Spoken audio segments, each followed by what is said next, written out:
All right, welcome to the Binate stage, gentlemen. Thank you. Thank you. So I think to start, just if we could get a show of hands, how many people have used open source software before? How many people think they have a pretty good understanding of open data? Okay, so let's start with some definitions. Maybe we could talk first about what is open source software? What does it mean to people? Sure. So I usually approach that from two angles. So one's probably the angle that everyone here sort of understands is open source software is just that. It's software that you can see the source, modify the source, contribute to the source, use it for free, and a lot of, especially startups, like to take advantage of that when they're building their MVP and trying to sort of get that seed funding, right? The other angle is that open source software, especially, it's a contribution-based system, and so a lot of people do that. They take advantage of that fact that it's free and build on top of it, but maybe never give back. They just assume that magical fairies have made this software for them to use, and it will just always exist and always be there. And what we try to do is encourage people to give back to those projects. And it's not just a matter of giving back in a financial sense, which is also important. Sure. But also the understanding that someone who's running an open source project is not at your beck and call simply because they decided to make their project open source. Exactly. Now, when it comes to open data, how would you define open data? What does that mean? So open data is mostly data that's produced by governments across the world and kind of formal institutions. Other kinds of people produce open data, but really what it is the release of data to the open with varying different licenses. Some which allow for completely free use, some which allow for non-commercial use. But you can think of these things like, corporate registration records are widely open, government procurement records, which governments are awarding contracts to which companies. And there's kind of two classes of reasons why this data is being produced. One, to just increase trust in the system, right? So you see a lot of countries release data about contracting specifically for anti-corruption reasons. The other is that this data is being produced by governments anyway for kind of operational purposes. Take, say, the US Census, right? The US Census is a $4 billion project every time it's produced with over 500,000 people. And its use is, where should we build the next roads? What schools should we fund? This sort of thing. But it can also be used by private citizens or companies to manage their operations. And it's released as a here you go, do with it what you can. The government has kind of produced this data. This goes back to citizens and to build things and make fantastic stuff with it. So it seems like there's a lot of, kind of parity between open source software, open source languages, and open data. Like, where does the marriage happen? Where do they come together, really? I think really, especially from the JS Foundation point of view, we focus on JavaScript for the most part, and so we see a lot of overlap in data visualization.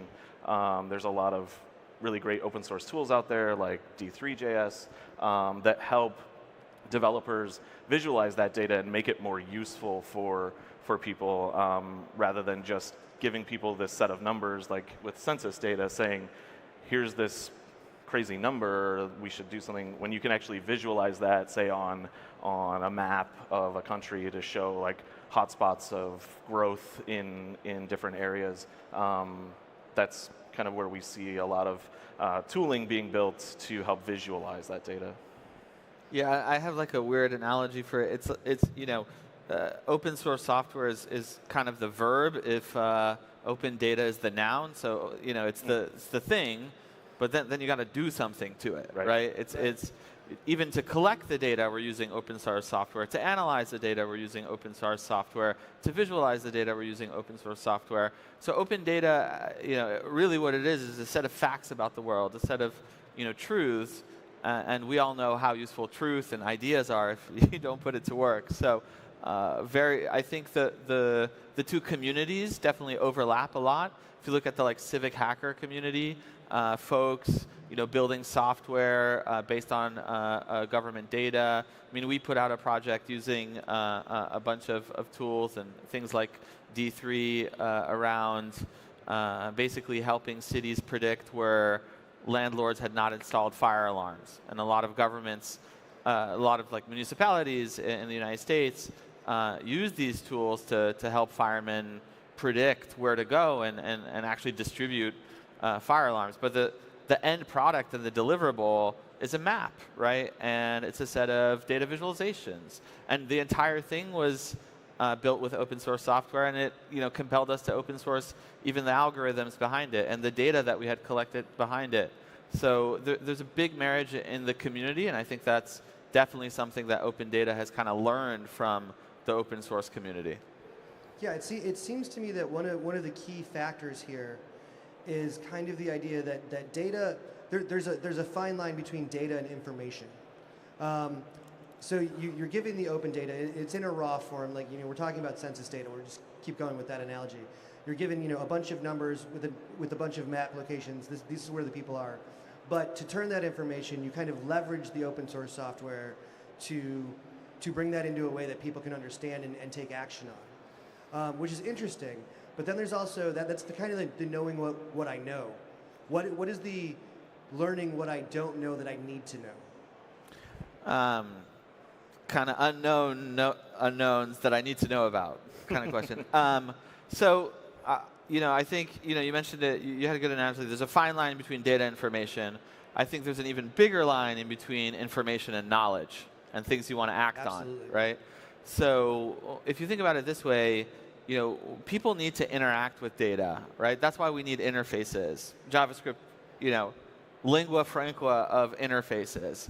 And so when you present data to people, you're usually asking them something about this data, right? You're asking them to move around in a map.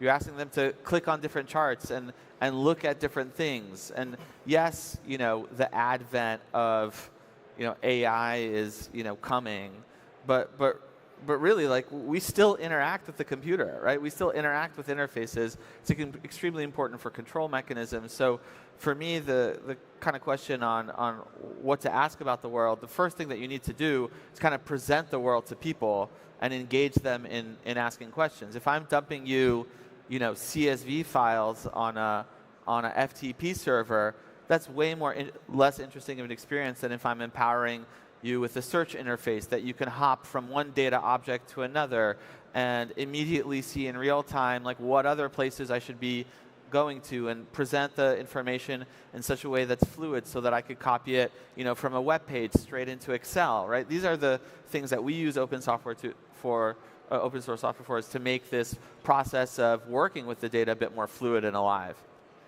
Yeah, and I think just kind of building on that, especially in the JavaScript space, what we're seeing a lot of now with Node.js and doing a lot more JavaScript on the server is much easier access to that data for developers, in that JavaScript is a language that's pretty easy to pick up, and so it gives the developer sort of that access both on the server side and processing that data. JavaScript has sort of been leading the way in terms of data formats as well, with things like JSON and kind of helping structure data in a way that makes it more accessible to developers. Interesting. So I think from a developer's perspective, it seems that open source has come a long way.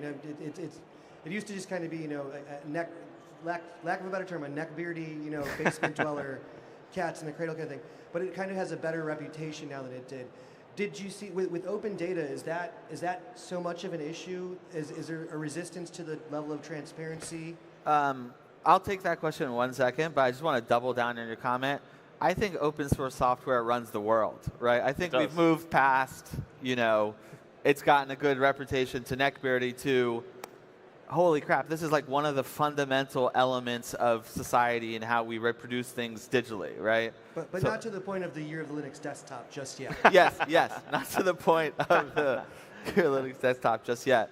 So I just want to double down on that because I'm really passionate about that. And I'm also hoping that, very much so we follow in line with open data. I think we're creating so much knowledge, right? And a lot of it is locked in very proprietary systems. And that's OK. These proprietary systems can surface the knowledge too. But I think one of the things that open data allows for is for us to create a tremendous amount of standardization to model the world kind of outside the internet. So if you look at the class of data that's produced by open data, it is mostly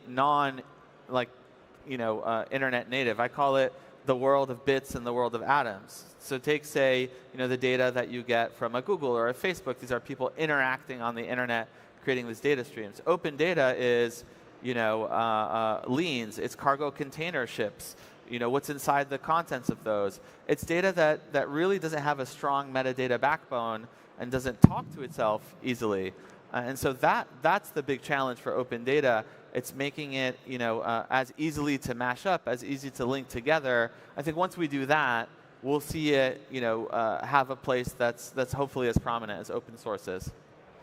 Yeah, and there's actually some interesting things going on in sort of this area between open source and open data. So at the Linux Foundation, they just announced a couple of different things. One being the CDLA, the Community Data License Agreement, which basically is a licensing scheme for data, for open data, that mimics open source licensing. There's a couple of different licenses, a sort of share-alike license as well as a permissive license. And so we see that sort of collaboration between those two communities, figuring out ways to better share data. And then to your mention of AI earlier, the Linux Foundation also just announced a project called Acumos, which is an open source sort of platform for AI and machine learning, and sort of making that a little bit more accessible. You don't have to be a data scientist to really start digging into those topics. Right on. And so do you think that like moving forward, as we look at the growth and the stability of open source software and its ability to use open data, do you see the ability to use things like machine learning algorithms and AI to take in that information and provide better public sector decision-making skills, or better just a better informed public sector to make greater things happen in large population areas, or even in smaller population areas, just because there's that understanding, there's that it has the data, the algorithm understands how it should be used, almost like running SimCity automatically. Do you see that as something that might actually take place? Like, is that the future of open data pairing with open source? I think so. I mean, there's a bunch of efforts. Some people would say that open data actually started as a means to get different agencies within the government to speak to itself. Right? There's a famous example of a couple of cities where the police department would not talk to the fire department, and the people running those analytics programs were basically like, screw this politics. We're gonna put both of your data out there in the open, and you're gonna talk to each other because we need to coordinate a 911 phone call, right? We need to coordinate what kind of resources will be there, how many people need to be on the scene. And so open data has kind of become this information layer that's allowed a lot of de-siloing. We certainly see the use cases in government, everything from tracking who's dumping grease on the street to what slum landlords are there, to catching financial crime. I mean, at Enigma we do a lot of work in the financial crime compliance space, anti-money laundering. Things like sanctions work. So for us, we're already using open data to kind of crack some of these bigger use cases.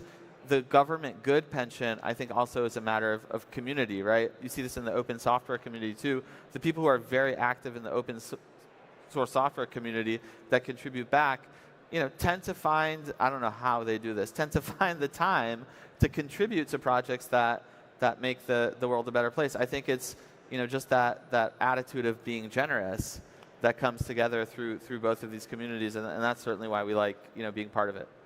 Yeah, and I think that's one area, especially in government, where open data has actually been pushing the open source community into more sort of working toward opening up the different government agencies and things like that. We see, like in the US, there's organization, I think it's called Code for America, I think. Yes. Yeah, and they do a lot of work in open source, writing open source software for government agencies that it accesses that data, and then they share these projects across cities and states and whatever to better communicate amongst each other and better inform their constituents about what's going on within government. Totally. A great example also, this kind of wing of the government, secret wing called 18F. It's not super secret, but I think it's technically part of the General Services Administration.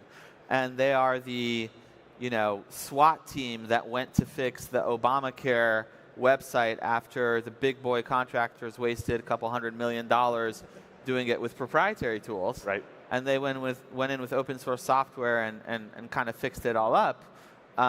They're doing as much as open sourcing their design guide templates.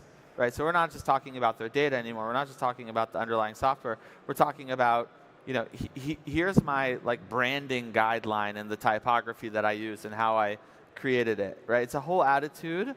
It's a whole way of thinking about the world that if we help each other out, we'll be able to do more.